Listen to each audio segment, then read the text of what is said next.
وآخر دعواهم أن الحمد لله رب العالمين۔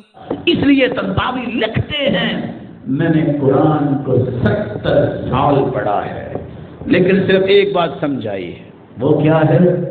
نیکی کرتے وقت تکلیف تو آتی ہے، تکلیف ختم ہو جاتی ہے، نیکی کی لذت ملتی رہتی ہے۔ گناہ کرتا ہے، وقتی لذت ہوتی ہے وہ ختم ہو جاتی ہے، پوری زندگی قلق اور اضطراب اور ذلت باقی رہتی ہے۔ اور سچ کہا کہنے والے نے، حسن بصری سے پوچھا گیا قیامت کے دن سب سے زیادہ کون روئے گا؟